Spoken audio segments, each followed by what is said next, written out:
Great, hello everyone, my name is Adam Twilight, this is Hex Mania, and welcome back to Danganronpa, where we are about to enter the third trial. So, Are you excited? Are you pumped? It's time for the class trial to begin! Like the bright burst of fireworks, like the blast of a soul blasting with life and death. And so, with no further ado, everyone please meet at the usual spot. Make your way to the red door on the first floor of the school. See you soon. alright, oof. It's unfortunate, but I suppose this is where our investigation comes to an end. You'll have to figure out the rest for yourself and come to the proper conclusion. Yeah, you're right. Shall we go? Well, we'd better get going. Okay. Yoom. In we go! Everyone had heard Monokuma's proclamation and they were gathered by the red door. As soon as we were all there, Monokuma appears! hello, hello, hello! He's multiplied. Nope, not multiplication. It looks just because of an illusion. I'm moving so fast it only looks like I'm multiplied. Can you guess which one is the real Monokuma? Can we just get on the elevator already? You're not playing along. We're not here to play with you. Okay, fine. Then if everyone's here and ready to go, please board the pain train, or elevator. I'll see you guys down there. Let's go. Okay then. Shall we? Hold on, I'm not mentally prepared yet.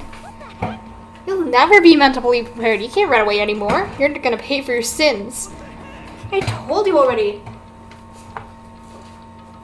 Sorry, I am getting my little cheat sheet. Oh god. Stepped on something. I already told you I didn't do it for serious. That reminds me, did you ever find the other costume? With a note? Well, no, but... How unfortunate. Then it would seem we have our culprit.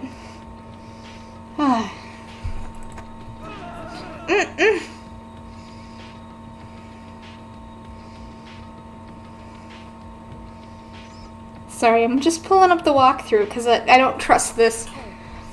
This isn't a place to talk about it. Save your accusation for when we get to the courtroom. She's right. Let's get down there first. Then the story can really begin. Yeah, good idea. That's right. I have to do it. I can't let whoever killed Hifumi Tako get away with it. For everyone who's still alive, and for the two that lost their lives.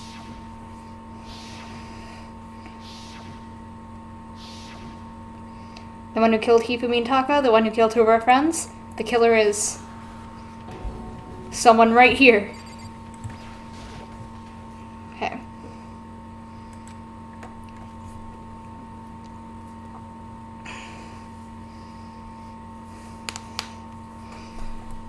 Began to walk towards the elevator. Once everyone was aboard, the doors closed on their own. The steel box began to move. The clunking of the elevator kept us company as we fell further and further down. There was no going back. Until we settled all of this, we couldn't go anywhere. Not sure how long it was before the elevator finally came to a stop. The elevator door slipped open, opening up into a cruel fate. When I see all of you gathered together like this, I just realize how few there are that left. Your school life is slowly reaching its climax. Only because of you. Why are you making us do such cruel things to each other? What? Do you really hate me so much, but I'm so cute? Stop goofing around and begin the trial.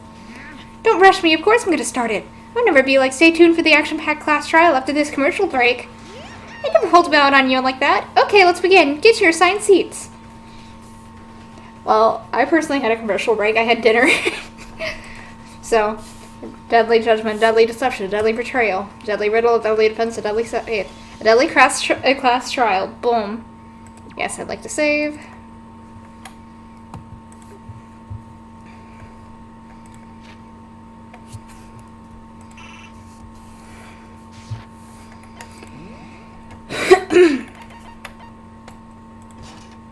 just gonna equip that real quick. I don't think I have any other new skills, do I?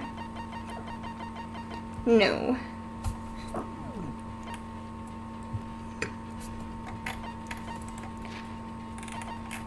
Let's just save one last time. Okay. Preparation's finished. Alright, let the trial begin. Let's begin with a basic explanation of the class trial. So, your votes will determine the results. If you can figure out who done it, then only they will receive punishment. But if you pick the wrong one, then I'll punish everyone besides the blackened, and the one that deceived everyone else will graduate. Now then, to begin with... We already know who did it. Was that? It was Hero. He does not have an alibi for when the murders took place, and we found it in that suit. Don't try and deny it. You killed them.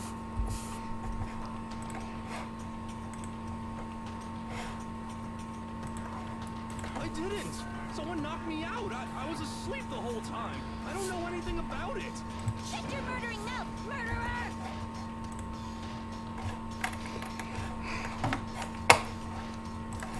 Who are you calling a murderer? I am sorry to say, Hero, but we do have evidence. Blueprints for the suit. Parts we assume were used to build it, and all of it was found in your room. You have to admit, the evidence is quite compelling.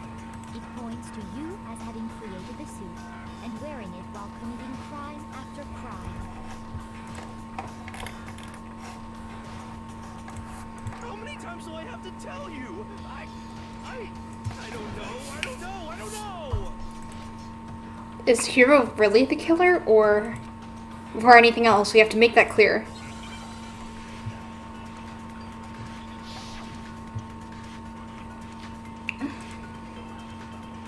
Everything we found in your room. The blueprints, the suit parts, they are all proof now. No, it's wrong. There we go. Are we sure Hero really made those blueprints? What do you mean? Well, take a look at this. It's the note that Hero wrote, asking everyone to meet up after Alter Ego disappeared. The handwriting's obviously different, wouldn't you say? When you compare it to the blueprints.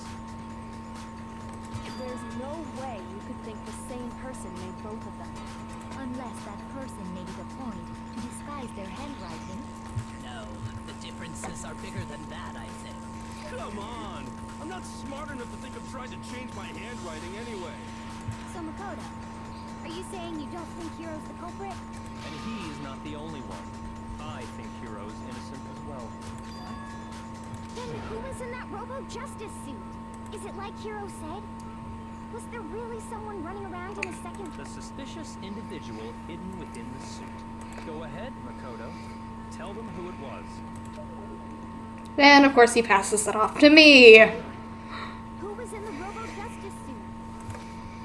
The suspicious individual in question, the one that would have been in the suit, is Hero. Other than Hero, I can't think of anyone else it could have been. Obviously, he was the one in that particular suit, and we never found any kind of second suit. Then there can be no doubt. Hero is the prime suspect. That doesn't make any sense. You just said Hero didn't do it. It makes perfect sense.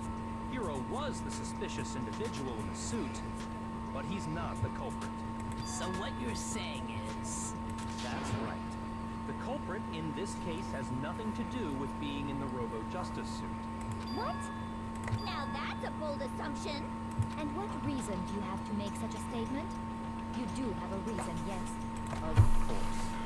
But before we get to that, there's something else we need to clarify first. So let's get that out of the way. Hey, stop trying to boss us around. All things have a proper order. So what is it? What needs to be clarified? We must clarify the method of transportation for Taka's lifeless body. It would seem that his corpse was moved using certain particular items. Makoto, can you tell us what they were? The things that were removed to use Haka's body, that must have been...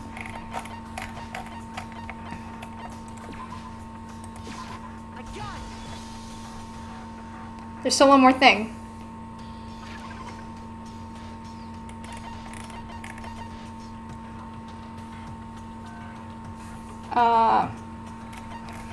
Would have also been the repository dolly. I got it! They were a dolly and a tarp, right? What's with the attitude? So, let's see if I can explain. Kaka's body disappeared from the equipment room, and then we rediscovered it in the repository. And when we found it for the second time, it was wrapped in a blue tarp, right? It was the same tarp that, up until then, was stored in the equipment room.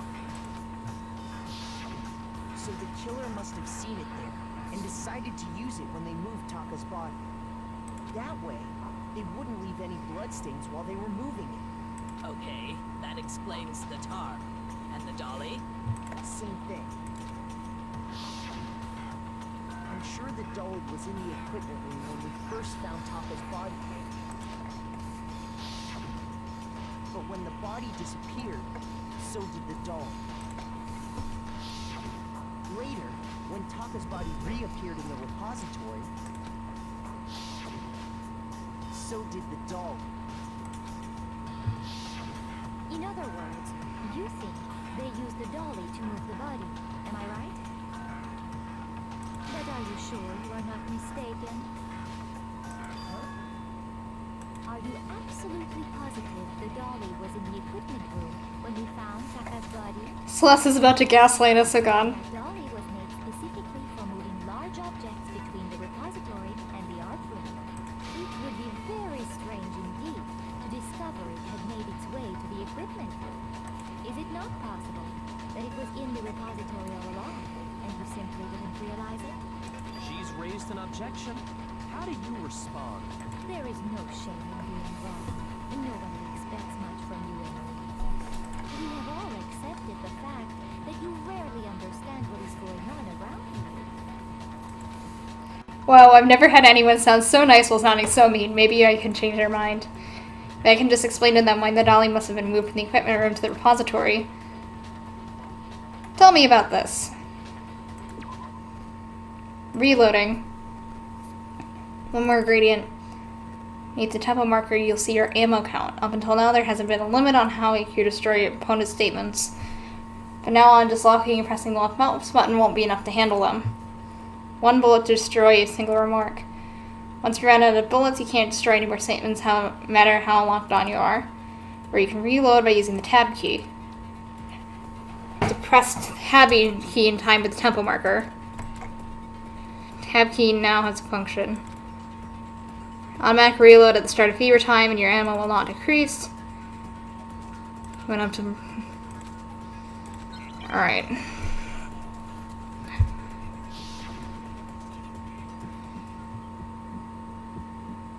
You have it wrong. I cannot agree. You are a fool. So pathetic. Lies will get you nowhere. Do your worst. Away with you. You miserable wretch. I cannot agree. You are a fool.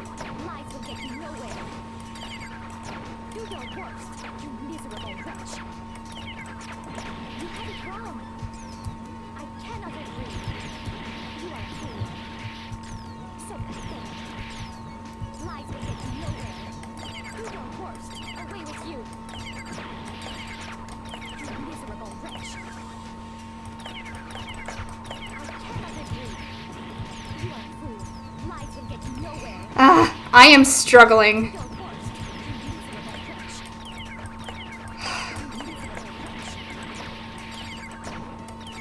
You miserable wretch. You miserable wretch. You have it wrong.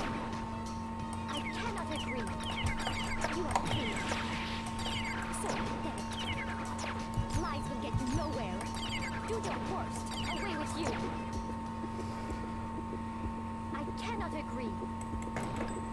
This should prove it.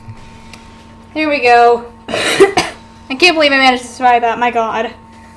Holy shit. If you're asking for proof that the dolly moved, I have it right here. When I found the dolly in the repository, one of the wheels had a blood stain on it. There was a pool of blood in the equipment room with a tire marking that matched the dolly wheel's tread.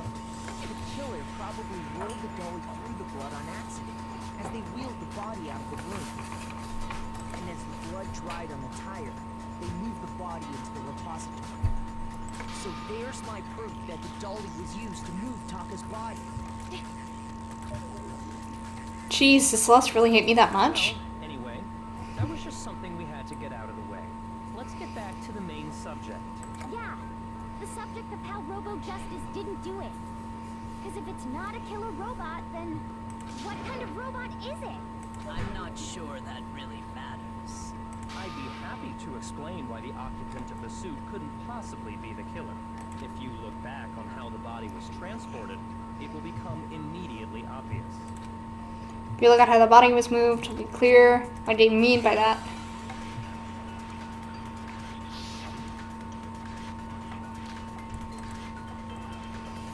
As we know, Taka was killed in the equipment room. And from there, the body was moved to the repository, correct? Yeah, the culprit wrapped the body in the tarp, then loaded it onto the dolly and wheeled it off, right? Now, keep in mind that the dolly doesn't have a handle. Well, yeah, but even without a handle, all you'd have to do is bend over.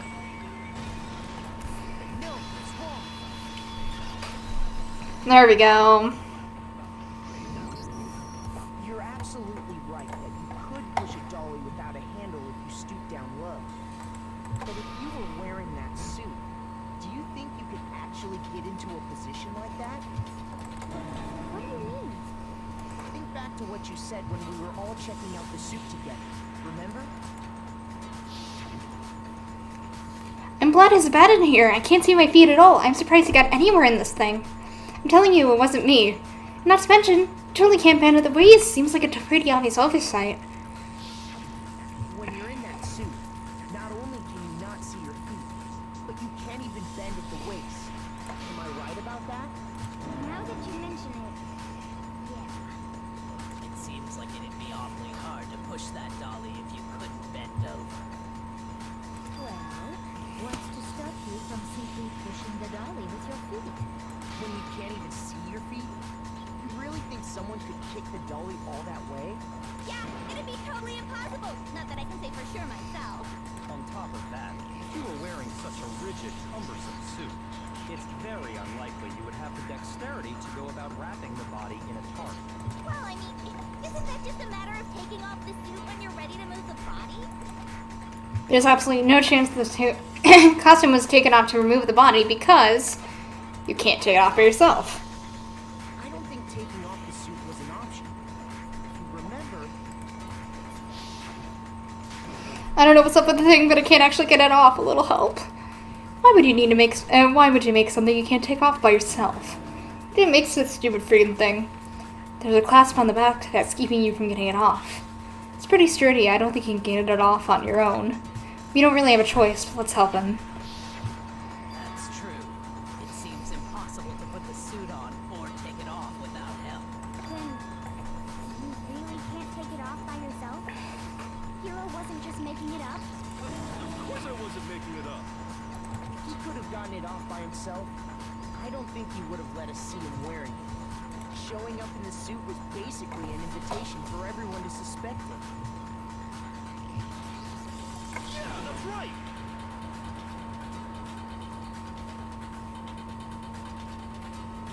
Sorry, I'm just looking up how I absorb statements again because it's been a hot second. Really, really true that Robo-Justice couldn't have moved the dolly?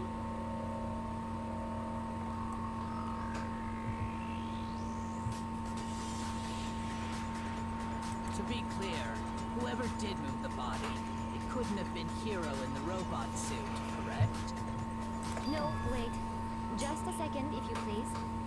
Have you forgotten about the picture that I took? You all got a good look at it, did you not? The image of Hifumi being dragged away by Robo-Justice? If whoever was in that suit is not the culprit, how do you explain that? Besides, do you remember what the now deceased Hifumi said? How did you get hurt? That guy hit me. What guy? Robot Justice, that's what I decided to call him just now. So long as facts exist, the proper conclusion is beyond question. The individual inside the suit and the culprit are one and the same. It was Hiro, without a doubt. Yeah, that's gotta be right. Hold on a second. It's still far too early to reach that conclusion. Besides, there's no hurry to decide who did it. Before we rush to a verdict, shouldn't we explore every single possibility? Instead of seizing on one viewpoint, the truth is uncovered by analyzing things from every angle. Okay, I think we're gonna stop here, so thank you so much for watching, and I will see you next time. Bye!